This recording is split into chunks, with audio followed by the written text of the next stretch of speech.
Study చేశాను కాబట్టి నేను దీని గురించి చెప్పగలుగుతున్నాను. నా దగ్గర చాలా వ్యాఖ్యానాలు ఉన్నాయి. ఇంచుమించు ఒక సెల్ఫ్ ఉంటుంది, దాంట్లో బుక్స్ ఉంటాయి. నేను తీసుకుని స్టడీ చేశాను. నేను బైబిల్ క్లాస్ కూడా టీచ్ చేశాను. సంస్థల్లో ప్రతి నెల ప్రతి శనివారం నాడు బైబిల్ క్లాస్ ఉంటుంది. అందులో నేను బైబిల్ టీచర్గా చేస్తున్నాను. అలాగే కాపరగా సువార్థికుడుగా ఇలా 3 విధాలుగా దేవుడు ఉపయోగించుకుంటున్నాను.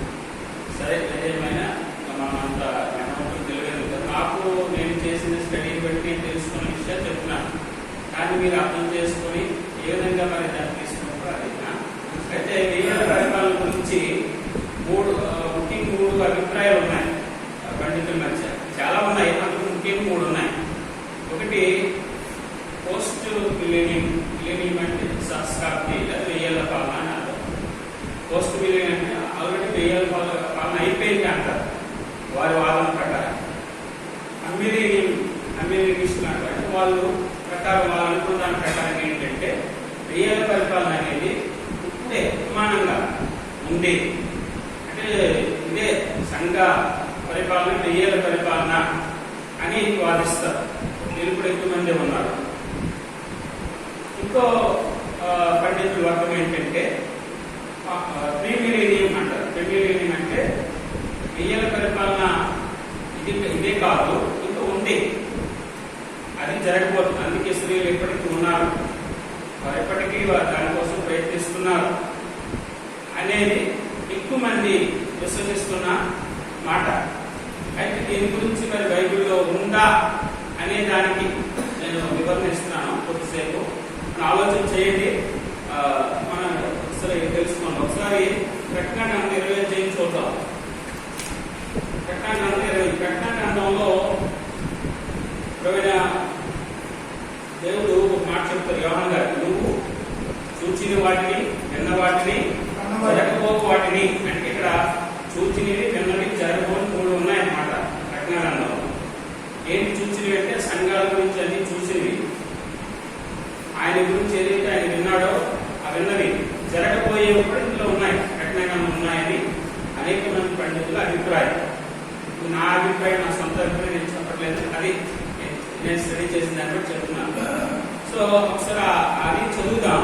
దాని గురించి కొన్ని 1000 ఏళ్ల పాలన ఇది ఉపమానంగా మాత్రం కొంతమంది తీసుకోండి 1000 ఏళ్ళు అనగానే. కానీ ఉపమానం అన్న దగ్గర, రూపకలంకారం అన్న దగ్గర అది ఏ ఉపమానం ఏ రూపకలంకారమో స్పష్టంగా తెలుస్తుంది అక్కడ సందర్భం అంతా మనం స్టడీ చేస్తే. కానీ ఇక్కడ 1000 ఏళ్ల పాలన కేవలం రూపకలంకారం అనుకోవడానికి లేదు అని నేను అనుకున్నాను. ఎందుకంటే చదవడం ఒకసారి. మరియు మొత్తం నుంచి పెద్ద సంఖ్యలో చేత పట్టుకుని అగాధి ఒక కాలపు చెవి గల ఒక దూత పరలోకం నుండి భూమి మీదకి దిగి వచ్చిందా. పరలోకం నుంచి భూమి మీదకి ఒక దేవత దిగి రావడం. దిగొచ్చి అది ఏం చేస్తాడంటే ఆది సర్పమును అనగా అపవాది సాతానును ఆ గట్ సర్పమును పట్టుకుని 1000 సంవత్సరాలు దాన్ని బంధించి అగాధంలో పడవేసి, ఇక్కడ చూడండి, అంటే బంధించేశాడు. ఎవరు బంధిస్తున్నారు ఇక్కడ? దేవదూతే. ఓకేనా? తర్వాత చూడండి 3వ వచనంలో ఏముందంటే ఆ 1000 సంవత్సరాలు గడుచు వరకు ఇక జనములను మోసపరచుకున్నట్లు. అంటే 1000 సంవత్సరాలు గడిచే వరకు ప్రజలను మోసం చేయడు. మోసం అనేది ఉండదు. ఒకవేళ ఇదే 1000 ఏళ్ల పరిపాలన, సంఘ స్థాపన 1000 ఏళ్ల పరిపాలన అనుకుంటే అసలు ప్రజల మోసం చెయ్యని కాలం అంటే ఏదైనా మనకు కనిపించిందా? సాతాను ప్రజలు మోసం చేయడం ఎక్కడైనా ఉందా? ఇంతవరకు మనం చూసిన దానిలో ప్రజలను వాడు మోసం చేస్తూనే ఉన్నాడు.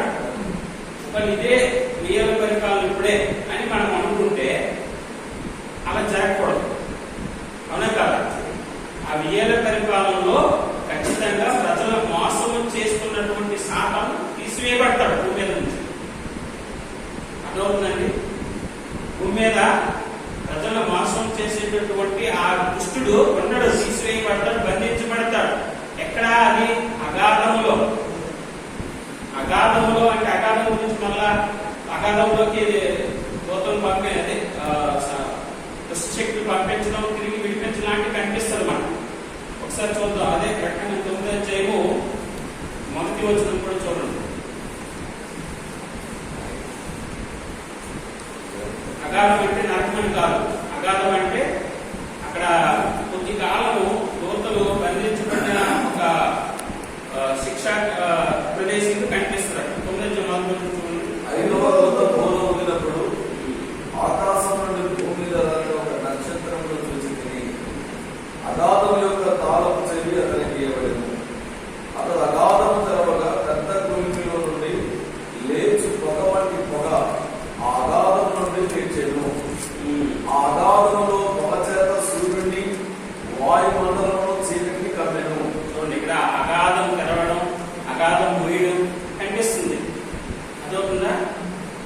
అందుకనే అగాధం అనేది కొంత బంధించి కొంతకాలం విడిచిపెట్టే స్థలంగా కనబడుతుందా? అదవుతుందా? సో అక్కడ బంధించబడ్డాడు దుష్టుడు. తర్వాత ఆ 1000 ఏళ్ళు ముగిసిపోయిన తర్వాత మళ్ళా విడిపించబడతాడు అనేది ఇక్కడ మనకు అర్థం అవుతుంది. ఓకే, ఒకవేళ ఇది కేవలం ఉపమానంగా లోకకాలంగా మాత్రమే ఉందనుకుంటే ఇంత ముందు కాలంలో కానీ ఇప్పుడు కానీ జనములను మోసపరచిన పరిస్థితి భూమి మీద ఉందా?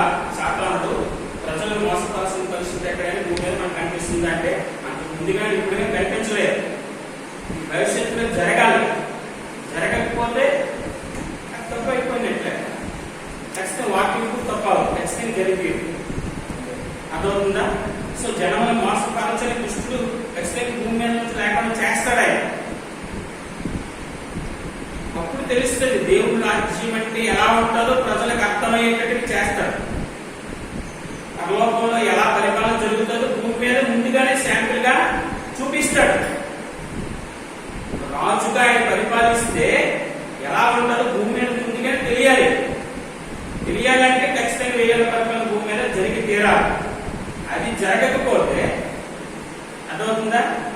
ప్రజలకు ఏం అర్థం అవుతుంది? పరలోకం గురించి ముందుగానే చెప్తున్నాడు, అది చూపిస్తున్నాడు, శాంపుల్ అయితే. అది తర్వాత ఇంకా వివరణ కావాలంటే ఒకసారి అబ్రహాముతో చేసిన నిబంధన చెప్పాలంటే 1000 ఏళ్ల పరిపాలన రాజ్యం, దేవుని రాజ్యం. దేవుని రాజ్యము 5 దశలు. చెప్పండి, 5 దశలు. మొదటి పాత నిబంధనలో ప్రవచింపబడిన దేవుని రాజ్యము మొదటి దశ. బాప్తిస్మం అనేది ఒకటేనండి, కానీ బాప్తిస్మంలో దశలు ఉన్నాయి. నీటి బాప్తిస్మము, ఆత్మ బాప్తిస్మము.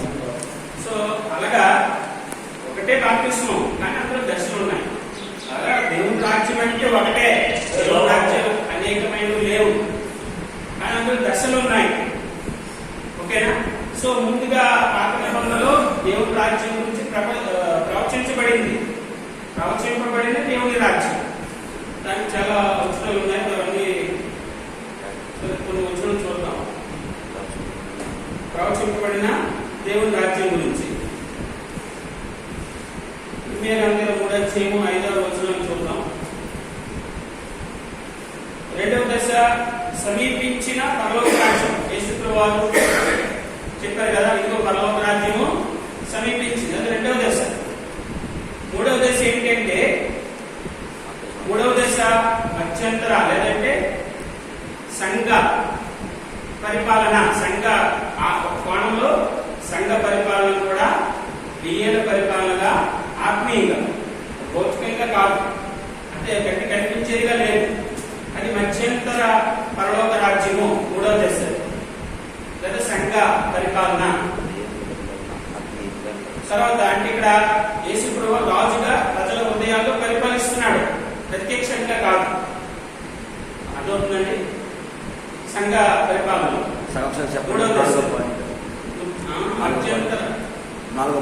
4వ పాయింట్ ప్రత్యక్ష రాజ్యం. ప్రత్యక్ష రాజ్యం అంటే అదే 1000 ఏళ్ల పరిపాలన. ప్రత్యక్షంగా భూమి మీద డైరెక్ట్ జరుగుతుంది. ఇప్పుడు జరుగుతున్న రాజ్యాన్ని ఏమనాలి? మానవ హృదయాల్లో ఆయన పరిపాలిస్తున్నాడు. ప్రత్యక్ష రాజ్యం ఏమి కాదు. ఆత్మీయంగా దీన్ని అర్థం చేసుకోవాలి. ప్రత్యక్ష పరలోక రాజ్యం అంటే ఇదే. అది 3వ దశ. 4వ దశ ప్రత్యక్ష రాజ్యం. అదే 1000 ఏళ్ల పరిపాలన. డైరెక్ట్ గా అది జరుగుతుంది కదా.